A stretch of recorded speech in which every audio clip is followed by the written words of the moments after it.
तो उसके पश्चात में गुरुदेव महारानी सुनैना अपने गृह के कार्य में धनुष की सेवा पूजा करना भूल गई। तो वहां पर सीता ने देखा कि आज धनुष की सेवा, तो मैंने आकर के देखा ये धनुष के नीचे गौ का लेपन किसने किया है। तो महारानी सुनैना ने कहा कि महाराज आज धनुष की सेवा पूजा आपकी पुत्री सीता ने की है। तो मैं गुरुदेव बड़ा ही अचंभित हो गया कि ये इतना विशाल धनुष इस सीता ने अपने हाथ से कैसे उठा लिया और कैसे इसके नीचे लेपन किया। तो उसी समय पर मैंने प्रतिज्ञा कर ली कि जो भी वीर अकेला इस शंकर भगवान के धनुष का खंडन करेगा उसी के साथ मैं अपनी पुत्री सीता का विवाह करूंगा। इसीलिए मैंने यहाँ पर ये धनुष यज्ञ का मेला रचाया है।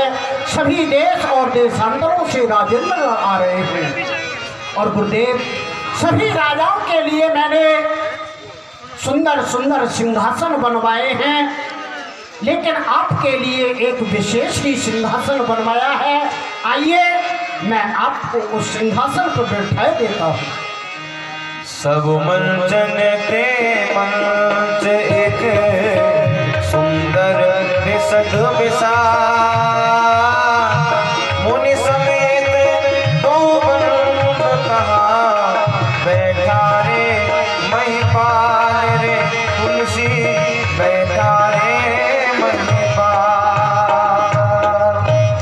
हे गुरुदेव ये सभी मंचों से अलग मंच है जो आपके लिए और इन दोनों राजकुमारों के लिए बनवाया है। आप इसी सिंहासन पर जाकर के विराजे। ठीक है।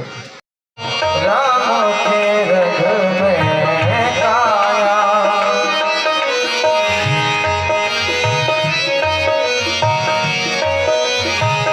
महाराज आसन काले पीले रंगों का है ये मेला जग सारा, दुनिया के रंगों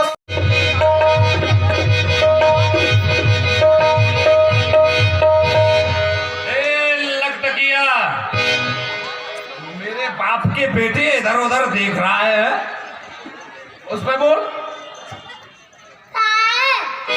कहाँ है? बोल रहा है? अच्छा मेरे बाप के बेटे उल्लू के फटफटे, तो बोल। ओ, बेटे आज तो तमीज सिखा रहा है।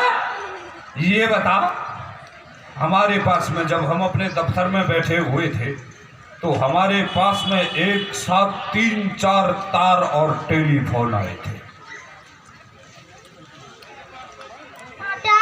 अरे वो क्या कहते हैं वो टनकपुर से आए थे। अरे हाँ वही मेरे बाप के बेटे टनकपुर। तो जब हमने उस तार को खोल करके देखा तो पता वाला नाम मेरा हो चलता हूँ मैं कदम कदम कदम कदम कदम, चलिए संगीता से चलता हूँ मैं कदम कदम कदम कदम कदम, चलता हूँ मैं कदम कदम कदम कदम।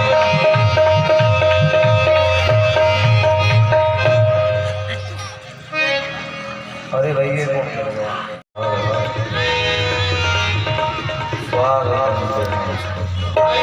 गुरु भाई वाला सुर आपका इस मिथिलापुरी में स्वागत है।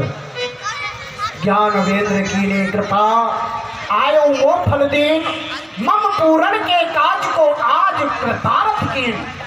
आज आपने आकर के मुझे कृतार्थ कर दिया। बाणे धन्य धन्य हो गया। सदा कृतारथ रूप तुम मिथिला पत युत ज्ञान, लखन भेद रंग भूमि को हम हूँ कीन पयान। आप तो सदैव कृतार्थ ही रहते हैं, हम तो बस यहाँ इस जनकपुरी का इस धनुष यज्ञ का दर्शन करने के लिए आए हैं। से आए हैं सभी को पत्र दिया अथवा घोषणा की। कैसे आए हुए हैं जरा हमें बतलाओ। सभी के लिए निमंत्रण दिया और दशग्रीव रावण के लिए नहीं दिया, इसका कारण क्या है? लंकाधिपति रावण, हाँ, आप कह रहे हैं कि जो भी ये राजागण यहाँ पर आए हैं, ये पत्र देकर के बुलाए हैं या घोषणा सुनकर के यहाँ पर आए हैं? कुछ राजा तो यहाँ पर बुलाए गए हैं पत्र देकर के, जो साधु और संत हैं, और जो भी राजेंद्रगण यहाँ पर आ रहे हैं, ये सभी घोषणा को सुनकर के आ रहे हैं। और आपने कहा कि मेरे पास में निमंत्रण नहीं, क्या कहा? आपके समीप में निमंत्रण पत्र नहीं गया? मैंने तो आपके लिए निमंत्रण पत्र भेजा था, मैं नहीं जा सका, लेकिन ये मेरा सेवक आपके लिए निमंत्रण लेकर के गया। कहाँ है सेवक? महाराज, बताओ क्या बात है? मैं महाराज के आदेश अनुसार आपके पास में निमंत्रण पत्र लेके गया था, लेकिन मुझे मार्ग में समुद्र मिला, तो मैंने सोचा समुद्र को कैसे पार किया जाए। फिर मैंने सोचा कि क्यों नहीं ये समुद्र देवता है, और इस समय सभी देवता रावण के बंदी खाने में रावण के अधीन है, इसीलिए वो निमंत्रण पत्र मैंने समुद्र के लिए भेंट कर दिया और कहा, हे सागर देवता, आप इस निमंत्रण पत्र को लंकाधिपति रावण के लिए भेंट कर देना। क्या महाराज वो आपके पास में नहीं? बोल रहा है अपनी जान को बचा रहा है, पहेलियां बना रहा है।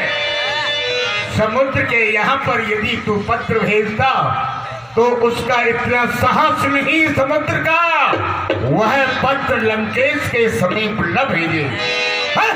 बड़ा चतुर है मंत्री।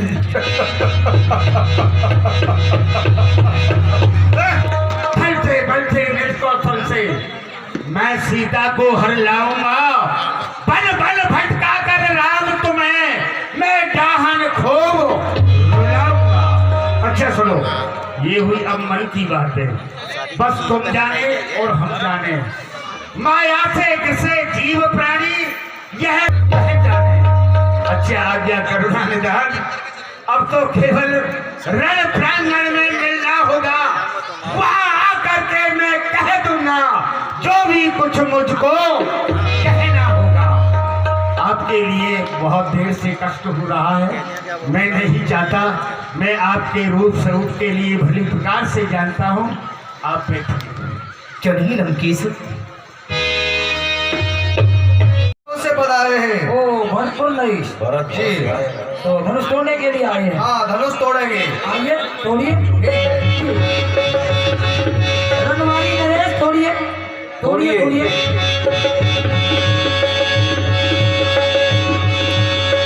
जिनके गज विचार मन माही, ये भी नहीं, बैठिए, आइए।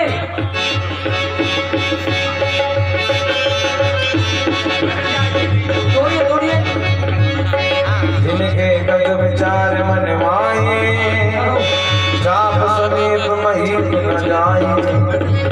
आइए आइए, यह है लपलपाते हुए राजा। कहाँ से आए हैं? राजा है। हम भरतपुर से आए हैं। ओहो, ये काठमांडू से आए, धनुष तोड़ने के लिए आए हैं। हाँ तोड़िए।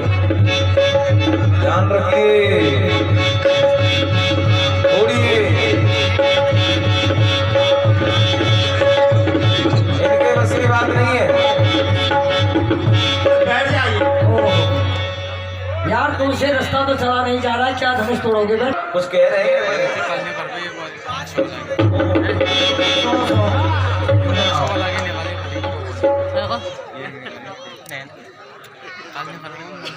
इसके लिए आए यहाँ। क्यों नहीं तोड़ा? नहीं तोड़ा है ये। ठीक है बैठ जाओ। और सुनो, अरे ये बैठने वाले स्थान पर किसी ने सामान रख दिया है, इसे उठा करके फेंको। फेंक दो इसको बाहर। अरे कौन है ये? अरे सुनो, ओ छुटकू महाराज, कौन है ये? इसमें बोलो ना। आपके महाराज हैं तो इनको जगाओ। इनसे बोलो धनुष तोड़ने का समय हो गया है, सोने के लिए आए।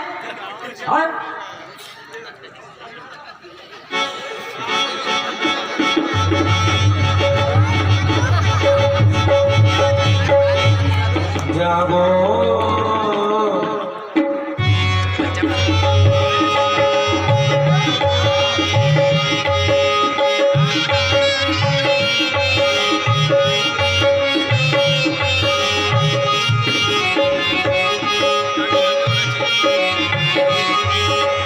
धनुष मेरी अंटी, धनुष मेरी घंटी, धनक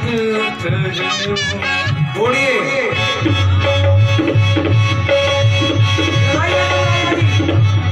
टूटा चाप टूटा चाप टूटा चाप।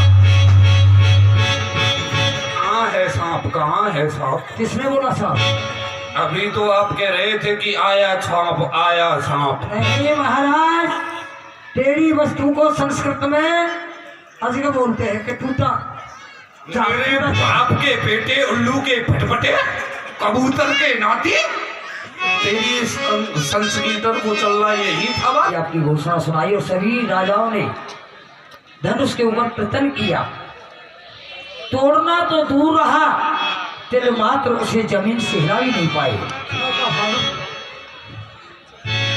नृपन बिलो की जनकी अकुलानी, दीप दीप के भूपत नाना, आए सुन हमें चौपन नाना, देव धनुष धर मनुष्य शरीरा, विपुल वीर गाए रणधीरा। ये क्या? मेरे यहाँ पर देश देशांतर से राजेंद्रगढ़ आए हुए हैं। इतना ही नहीं, वो स्वयं देवता भी मनुष्य शरीर धारण करके यहाँ पर बैठे हुए हैं, लेकिन किसी ने धनुष का खंडन नहीं किया। ऐसा भी कोई तरवर न दिया।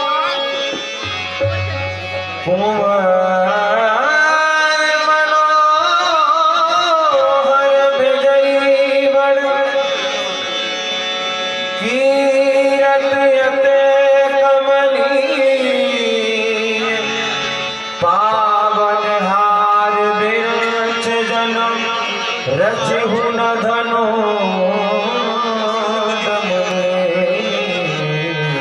क्या उस विधाता ने मेरी इस पुत्री के लिए कोई सुंदर वर नहीं लिखा? इस पुत्री को मुझे कहां से प्राप्त हुआ? ये सभी को प्राप्त मेरे लिए ये सीता हल चलाते हुए जमीन से मिली थी। हल करसर से जो जोत मिली, रट डाल जिस वीर की खोज में ताबे थी, उस वीर से तुझे मिला न सका। ये दुल्हन का मैंने बड़े ही प्रसन्न होकर के तेरा श्रृंगार कराया बेटी। ये दुल्हन का साज सजाया सभी, पर द्वारे पर डोली मंगा न सका। ये रूठ गया विधाता हमसे, मैं मांग सी ये सुंदर सुंदर वस्त्र तूने पहन रखे हैं, इन सभी को उतार दो बेटी। ये भूषण भक्षणों का त्याग करो। तुमको तो वन जाना लिखा, अब शंकर जी की सेवा में ये जीवन शेष बिताना लिखा। ये योग वर्ष से कर लिया। मैंने किसी के आदेश पाकर के ये घोषणा नहीं की, मैंने अपने योग बल के द्वारा ही ये प्रण किया था। योग बल से कर लिया स्वयंवर का ये विधान, समझ में पाया नहीं का साथ मत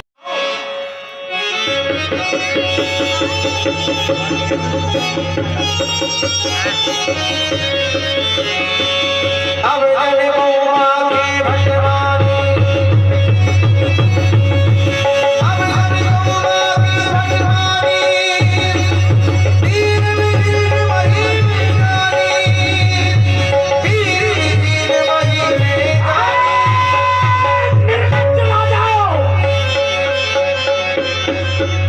तुम मेरी घोषणा को सुनकर के यहाँ पर बैठे हुए हैं, अपने अपने राज्य के लिए प्रस्थान नहीं कर रहे हैं। हे देश देश के राजाओं, अरे किसे कहे हम बलशाली है, मुझको तो आज ये ज्ञात हो गया, ये पृथ्वी वीरों से बाके लगन कुटिल भई गो है, रद बन भर बदन रे सोए, कहे न सकत रघुवीर डर, लगे बचन जनमान, नाई राम पद कमाल सिर, बोले गिरा प्रमाण। ए जनक, जरा जवान को संभालो, ऐसे उल्टे सीधे सब मुंह से ना निकालो। हे भव्य भारत के शिरोमणि आर्कल भूषण मर्यादा पुरुषोत्तम श्री राम, आप सुन रहे हैं हे विजयराज कैसी तीक्ष्ण वाणी का प्रयोग कर रहे हैं और आप मौन धारण किए हुए बैठे हैं।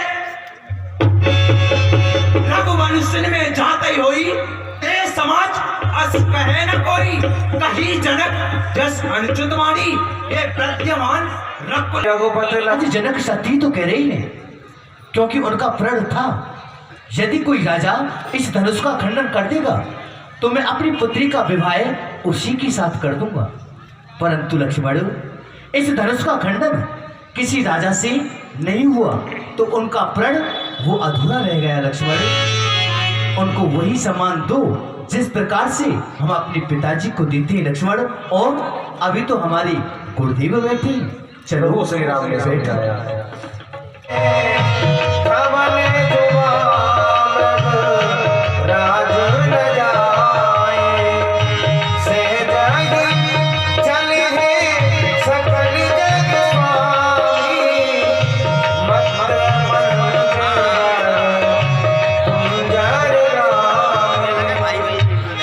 चौधरी गुरुदेव, साधुन को सुख दे हूँ, कलिता पिनाकी हिपारित में बोलते हूँ, कैसो ही शिव को कठोर धरेसु आयुष बेचा हूँ तो सरासर में तोड़ दे।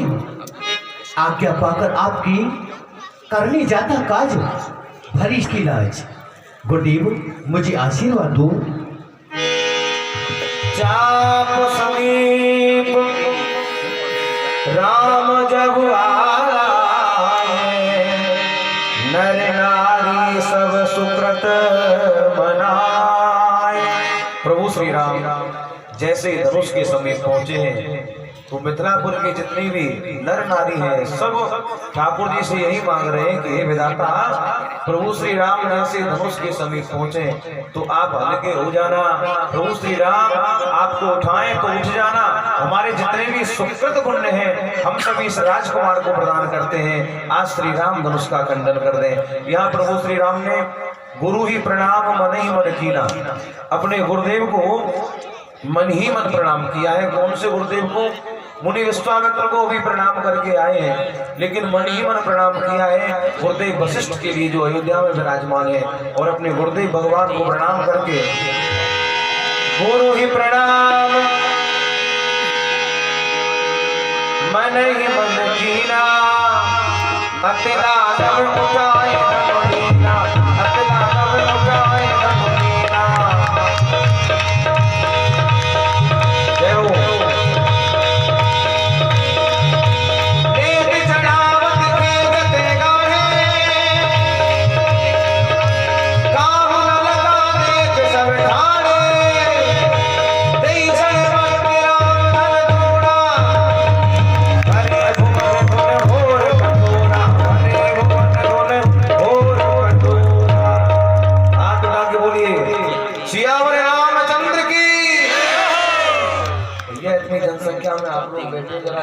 से बोलिए, कम से कम लाल हुआ तो कोई आवाज पहुंच जाए। यहाँ जरा दूर से बोलिए, राघवेंद्र सरकार की। यहाँ सीता जी जयमाल लेकर के आई है।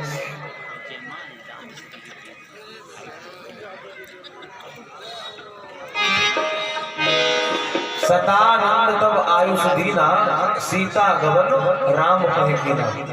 यहाँ महाराज गुरुदेव सतानंद ने आदेश दिया, सीता जी जयमाल लेकर के राम जी के समीप आई है, पधारी है। लेकिन राम जी के समीप आई तो है, लेकिन राम जी को जयमाल नहीं पहना पा रही है। यह हमारे संत जन वर्णन करते हैं कि सीता जी राम जी को जयमाल क्यों नहीं पहना पा रही है। इसके हमारे संतों ने बहुत से कारण बताए हैं। सबसे बड़ा कारण, जिस समय राम जी ने धनुष का खंडन किया है तो राम जी की अवस्था है 15 वर्ष और 15 दिन की, और सीता जी है उस समय मात्र 6 वर्ष की। तो सीता जी अवस्था में राम जी से बहुत छोटी है। अब ये सिद्ध कैसे होता है, जब वनवास काल में एक दोहा आता है, वर्ष 18 21 या 27 के राम। जिस समय राम जी को वनवास हुआ उस समय 18 वर्ष की सीता जी है, तो अनुमान लगा सकते हैं कि 6 वर्ष जब उम्र होगी जब सीता जी का विवाह हुआ है। 18 वर्ष की अवस्था में सीता जी को वनवास हो गया, 15 वर्ष की अवस्था राम जी की है तो 27 के राम, 27 वर्ष की अवस्था में राम जी को वनवास हो गया था। तो अवस्था में बहुत बड़ा अंतर है, तो राम जी को जयमाल नहीं पहना पा रही है। जानते हो आप, शेष के अवतार ये पृथ्वी आपके मस्तक पर रखी हुई है, तो जरा थोड़ी देर के लिए इस पृथ्वी को ऊपर उठा दो, जिससे मैं ऊंची हो जाऊं और तुम्हारे भाई को जयमाल पहना दो। अब सीता जी हमारी स्वभाव की बड़ी भोली है, हालांकि लखनलाल पृथ्वी को उठा सकते हैं, कोई बड़ी बात नहीं है। लेकिन जरा विचार करें, जितने ऊंचे राम जी उठेंगे उतने ऊंचे सीता जी भी उठ जाएंगे, दोनों एक समान ही उठेंगे। ऐसा तो है नहीं कि एक जगह से केवल पृथ्वी को फोड़ करके सीता जी को उठा दिया जाए। हालांकि लखनलाल ऐसा कर सकते हैं, पर ऐसे समय में पृथ्वी का फूटना भी अशगुन माना गया है। लेकिन लखनलाल बुद्धि के बड़े तीव्र हैं, स्वभाव के चंचल हैं। लखनलाल समझ गए कि मेरी मां समान भाभी ने मुझे पहली बार किसी कार्य के लिए आदेश दिया है, तो क्यों नहीं वो कार्य मैं करूं। जब लखनलाल को और कोई उपाय नहीं सूझा, इतना समझ के लक्ष्मण फौरन हुए खड़े, श्री राम जी के चरणों में जाकर के गिर पड़े। श्री राम जी के चरणों में लखनलाल जाकर के गिर गए। वो गिरे ही नहीं, गिरते ही चरणों में समाधि सी लगा दी। सब चरणों में मानो समाधि लगा दी हो। अभी तक चिंता जानकी जी को थी, जानकी जी ने अपनी चिंता लखनलाल को अर्पण की, और लखनलाल ने वही चिंता श्री राम जी के चरणों में जाके न्यौछावर कर दी है। और वही ठाकुर जी कहते हैं, इसका भाव बड़ा सुंदर आता है गीता में, जैसे अर्जुन से कहा है कि अर्जुन सर्व धर्मान परित्यज्य मामेकं शरणं व्रज एन्त्वा सर्व पापेभ्यो मोक्षयिष्यामि मा शुचः। बोले जो भी समस्त धर्म कर्म केवल मेरे चरणों में ला करके न्यौछावर कर दे, वही ठाकुर जी चाहते हैं। और वही लखनलाल ने किया। जब कोई उपाय नहीं सूझा तो सब कुछ, सब पूरी चिंता श्री राम जी के चरणों में जाके न्यौछावर कर दी कि आप जाने और आपका कार्य जाने। श्री राम जी अंतर्यामी, घट घट की बात को जानने वाले हैं, तो क्या अपने भाई के मन की बात को और सीता जी के मन की बात को नहीं जानेंगे। श्री राम जी भी जान गए दोनों की बात को, सर नीचा कर उठाने लगे लखन भ्रात को।